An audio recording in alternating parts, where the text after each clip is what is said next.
Ladies and gentlemen, Undersecretary Claire Castro, the Palace Press Officer.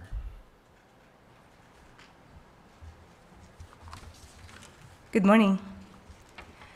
Magandang umaga, Malacanang Press Corps. Welcome sa ating press briefing ngayong araw. Simulan natin sa magandang balita na dala ng administrasyon ni Pangulong Ferdinand R. Marcos Jr. sa bagong Pilipinas. Panoorin po natin ang mga good news na handog ng PhilHealth at ng Office of the President. Sa mga pribadong ospital, mas predictable ang babayaran. Ibig sabihin, hindi na dapat magugulat sa bill paglabas ng ospital. Pinaraming outpatient medications na ang sagot ng PhilHealth. Noon, karamihan sa sakop ng PhilHealth ay para lang sa gastos sa ospital mismo. Kapag nakalabas na ang pasyente, sariling gastos na ang gamot. Ngayon, simulan na nating sagutin pati ang gamot sa labas ng ospital. Lalo't-lalo na para sa mga miyembrong may karamdamang gaya ng hypertension, diabetes, o pangmatagalang sakit. Pinabibilis at mas maayos na ang pagbabayad sa mga ospital at mga healthcare provider. Nais natin ng ating mga healthcare providers ay makatanggap ng akmang bayad sa kalagang kanilang ibinibigay. Sa pamamagitan nito, patuloy silang masiglang magbibigay ng lunas sa ating mga karamdaman. Pinalawig na ang access points. Patuloy rin nating pinalalawig ang primary care coverage para mas marami pang Pilipino makapagpatingin bago pa lumala ang kanilang mga kondisyon. Patuloy din nating pinaiigting ang ating serbisyo upang tayo ay makabuo ng isang PhilHealth na mabilis, patas at mapagkakatiwalaan. Sa mas pinahusay nating benepisyo, sama-sama ang ating pag-angat para sa bagong Pilipinas.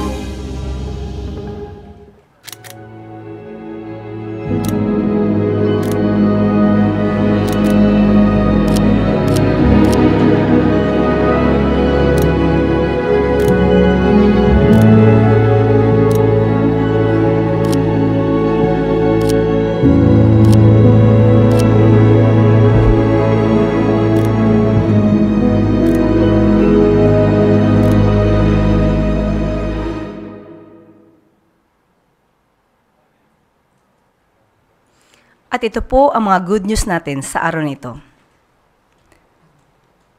Makakasama rin po natin maya-maya lamang ang isang eksperto, ICC accredited lawyer at international law expert na si Atty. Joel Butuyan. Pero bago po yan, handa na po tayong sumagot sa inyong mga katanungan. First question, Pia Gutierrez, ABS-CBN. Hi, ma'am. Magandang umaga. Ma'am, can we get Malacanang's reaction to the decision of the Timor-Leste Court of Appeals to reject the request of the Philippine government for the extradition of former Congressman Arnolfo Teves Jr. At ano po yung susunod na mga legal actions na gagawin ng gobyerno tungkol dito? Medyo nagulat po ang administrasyon, lalo-lalo na po ang DOJ patungkol po dito dahil ayon po sa kanila ay nagawa naman po nila lahat at naibigay po lahat ang mga ebidensya at mga records po para po mag-grant ang extradition. Naipakita rin po nila na wala po tayong ngayon na death penalty at ito'y suspended, pero dahil po dito nagkaroon po sila ng pagsusuri at in a way, nagtaka rin po dahil sa pangalawang beses po ay talaga nag-grant po yung petition natin for extradition.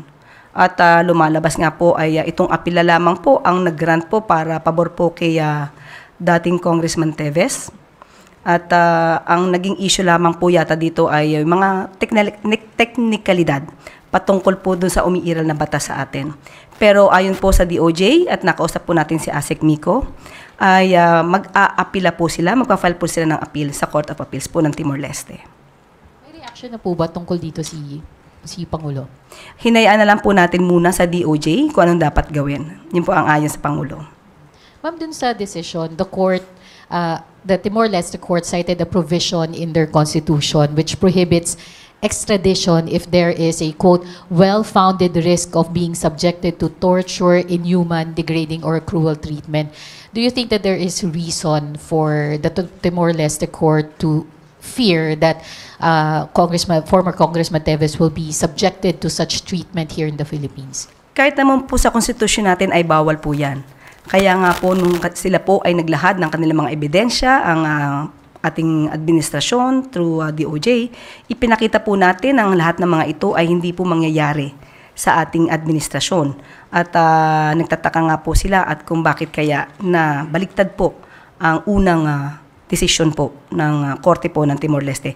Kaya po sa pamamagitan po ng appeal na kanilang isasampa, ipapakita po nila na dapat po talaga mag-grant ang extradition. Follow-up question from Maricel Halili. Good morning, ma'am. One quick follow-up lang. Gaano kalaking setback ito in terms of the investigation against Congressman Teves? Malaki po ang magiging impact po nito, considering na may mga di umanong biktima na nag-complain naman laban po kay dating Congressman Teves.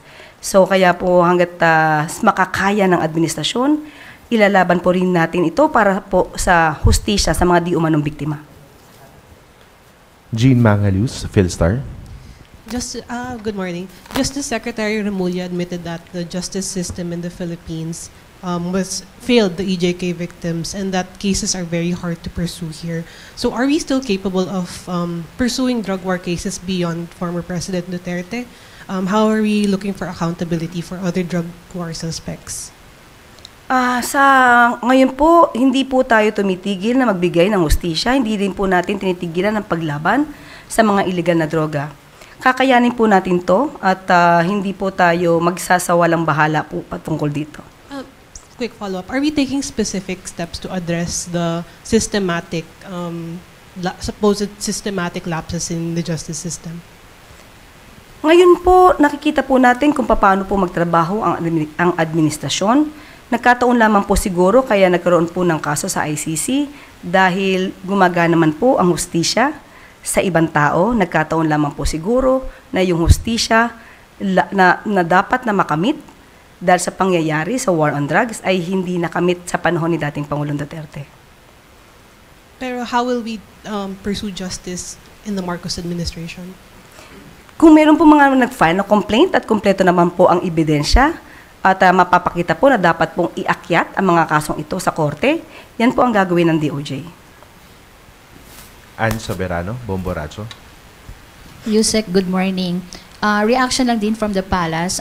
Former presidential spokesperson Harry Roque said that he's no longer in The Hague at pinoformalize na lang daw po niya ngayon ang kanyang asylum process. Reaction po.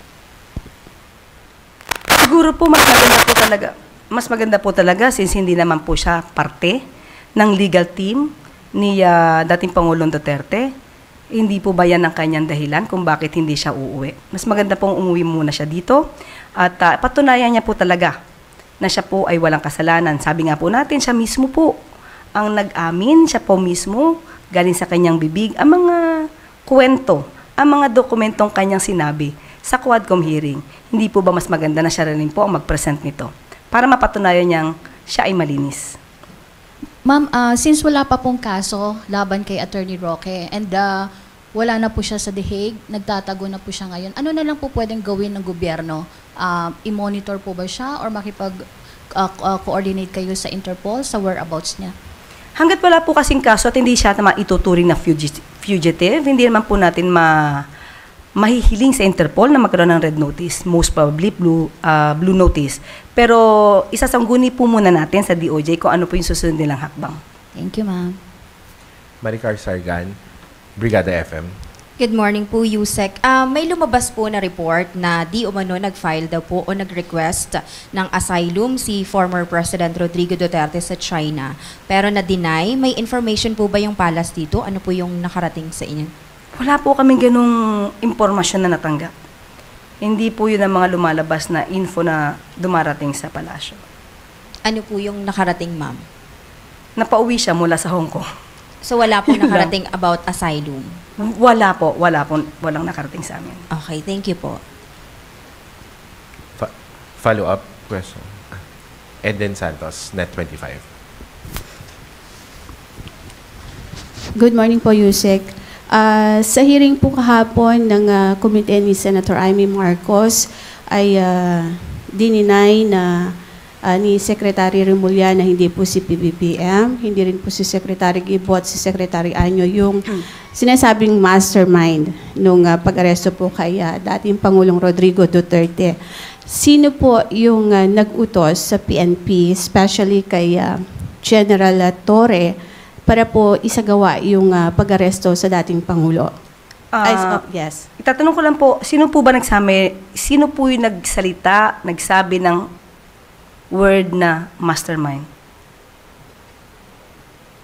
Yun po yung binabanggit sa Senate hearing kahapon. So kung hindi po mastermind, tanong ko lang po kasi para zero po yung nag-utos. Ayun na po yung word. We have to correct that. May mastermind ba tayo na dinig? Kasi for us, it's medyo negative yung dating. Parang Sino mafia po yung dating. nag-utos kung hindi po mastermind? Unang-una po, nagpapasalamat po tayo na nagkaroon po ng Senate hearing patungkol dito.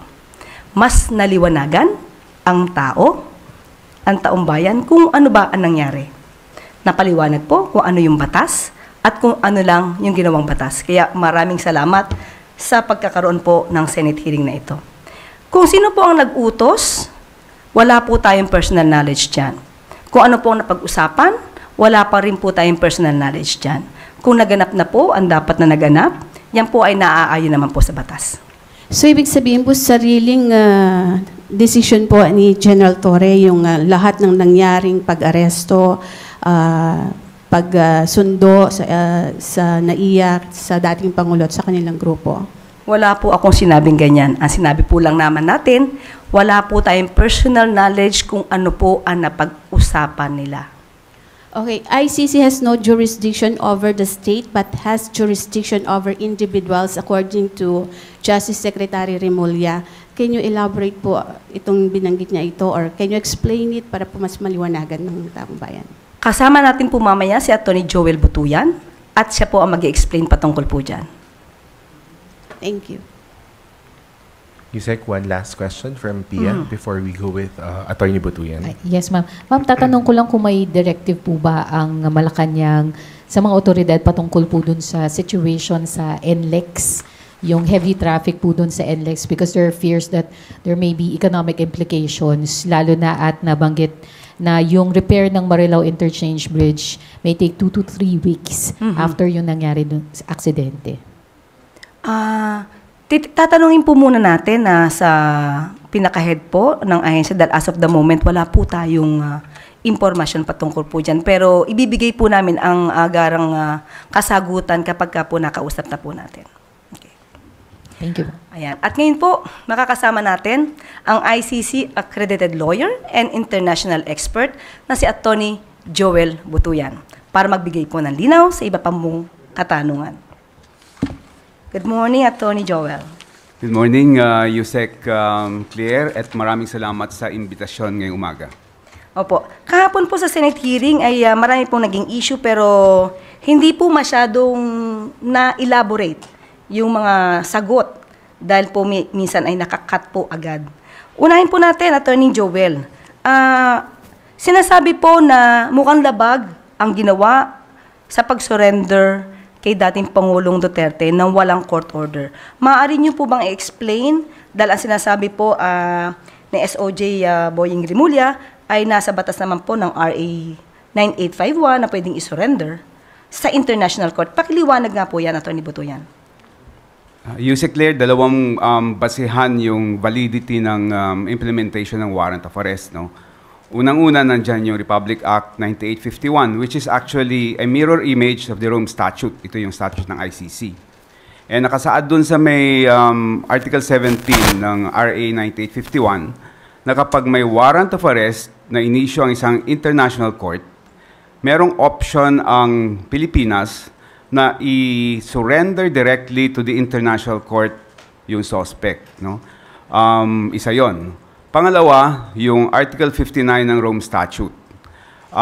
Nakalagay doon na kapag inaresto yung isang tao sa Pilipinas, no, halimbawa, ang procedure ay pwedeng idaan sa competent judicial authority At meron lang very basic na pwedeng tanungin yung competent judicial authority.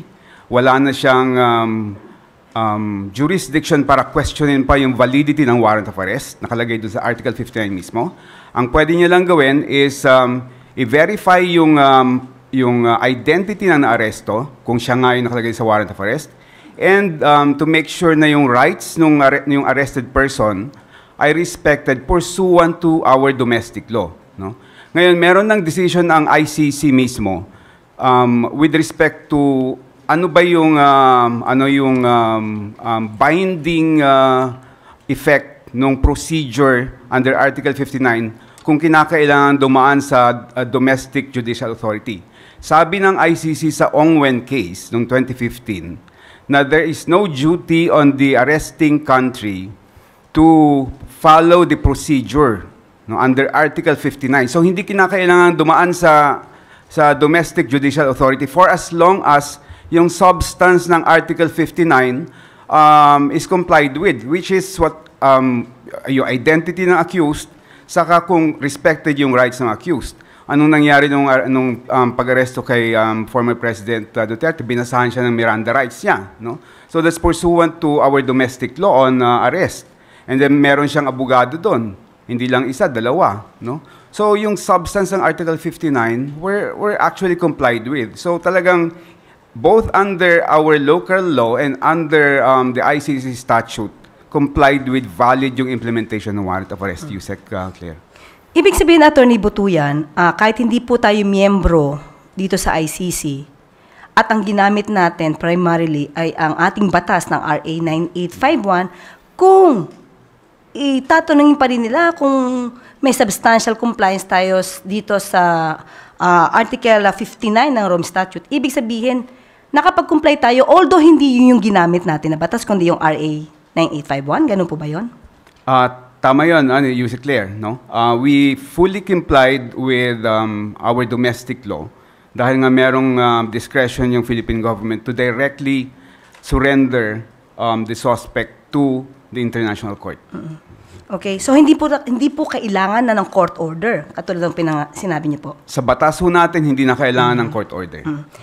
Meron po, siguro nadinig niyo po sa hearing kahapon, sinasabi po ni VP Sara na ito daw ay maliwanag na warrantless arrest dahil ang warrant of arrest ay dapat daw nagmumula sa local courts ng Pilipinas. Ano po masasabi niyo po doon? Meron hong warrant of arrest. It was issued by an international court na naging miyembro tayo. No? So hindi ho totoong warrantless arrest ito dahil talagang merong warrant covering the arrest of the former president. Ini-issue rin po na sabi po ni Senator Amy dahil ang una yatang pinakita ay i-warrant. Ano po masasabi nyo sa batas po natin patungkol dito sa i-warrant of arrest? Yusek Claire, sa batas mismo natin, hindi kailangang ipakita yung physical warrant of arrest at the time of the arrest. No? For as long as there exists the warrant of arrest, no? Pwede mag-aresto. In fact, pwede na sa atin yung e-warrant na sinasabi doon sa may revision ng ating rules of court. No? Even sa ICC mismo, hindi kailangan ipakita yung physical warrant of arrest dahil po pwedeng e-warrant din yan. In fact, yung proceedings ng ICC, even yung kanilang trial lahat, paperless na yan. Talagang lahat, talagang e-documents lahat yung ginagawa doon. Pero kung napanood niyo po yung hearing kahapon, may pinakita po kasing video na sinasabi ni dating Pangulong Duterte na kasi may pinapakita sa kanya na warrant of arrest. Parang sinabi niya na, bakit niyo ipapakita sa akin yung papel na yan? So it means meron din physical copy ng warrant of arrest na pinakita sa kanya? Tingin ko, prinit yung e-warrant na yon at pinakita sa kanya, and valid ho yung ganong klaseng procedure. Valid po yun. Apo. At ito pa po, attorney, sinabi po nila na ni VP Sara, lumalabas daw pong ito ay extra rendition lamang. Ano po masasabi niya doon? Yung extra rendition ay yung pag-aresto ng parang isang terorista na isusurrender sa isang country, no? Sa ibang country, hindi sa international court, no? Dito merong doon walang warrant of arrest 'yon, yung extra rendition. Ito meron hong warrant of arrest issued by an international court. And hindi ito country to country. So hindi ho extra rendition yung nangyari dito. At isa pa po, pinag-uusapan din po yung diffusion at saka po yung red notice. Ang sabi po kasi, ang natanggap po nila ay yung wanted person diffusion. So, ano po sa tingin niyo po, nakapag-comply po dahil hindi daw po red notice ang natanggap? Ano po yung masasabi niyo po doon? Para sa akin, Yusek Claire, yung Interpol actually is just an international coordinating organization. No? Hindi siya talagang yung may power to really have a warrant effected. No? Siya lang yung nagko-coordinate na para may bigay yung warrant of arrest na galing sa either isang country or isang international court and idadaan papunta dun sa may country na may custody ng suspect. No? So whether it's diffusion or red notice yan, it doesn't matter kasi talagang kung yung red notice, binibigay yan shotgun sa lahat ng mga members ng Interpol. No? Yung diffusion, usually country to country yan. No? Pero regardless of the terminology, coordinating agency lang, organization lang yung Interpol. Ang mahalaga is valid warrant of arrest yung binigay ng Interpol sa atin, no, regardless of how it gave it to us. So in other words, Attorney Butuyan, kapag ka wanted person diffusion at may nakalagay doon ng papatulong para arrestuin, kailangan pa rin po makipag-coordinate ang gobyerno natin sa Interpol? Pwede hong kailangan may pag-coordinate dahil member tayo ng Interpol, no? Pero kagaya nga ho na sinabi ko, kung sinerve yan sa atin ng Interpol, ibig sabihin valid yung warrant of arrest na yan. No? And meron talaga tayong obligation na i-implement yung warrant of arrest na yan. Tinanong din po kasi ni Senator Amy, kapag ka daw po hindi tayo nakipag-coordinate sa Interpol, ano po yung maaaring maging consequence nito? Pwede hong sa susunod na sila naman yung may kailangan, hindi naman tayo pagbibigyan, no, ng Interpol kung sakaling meron tayong request for extradition halimbawa or implementation of a warrant ng halimbawa ng citizen natin or any foreigner who commits a crime in the Philippines, and we request for the custody of that suspect or that accused, pwede tayong hindi pagbigyan because we violated our commitment sa Interpol. Meron pa po kayong nais na idagdag, yung panghuling salita patungkol po dito sa silbi ng warrant of arrest at pag-surrender kay dating Pangulong Duterte sa ICC? Nakita naman natin yung pag-serve ng warrant of arrest, no. Naka-video nga lahat yung mga pangyayari. And kung ikukumpara natin yung pag-serve ng warrant of arrest kay former President Duterte sa pag-serve ng warrant of arrest sa ordinary suspect or criminal sa Pilipinas, sobrang nakakalamang si former President Duterte. In fact, ang daming privileges that were extended to him, no, over and beyond what is required by law. So, sa substance, walang na-violate and valid yung implementation ng warrant of arrest. Okay, maraming salamat, Atty. Butuyan. Salamat din po. At dito na naman po nagtatapos ang ating briefing. Maraming salamat, Malacanang Press Corps, at magandang umaga sa Bagong Pilipinas.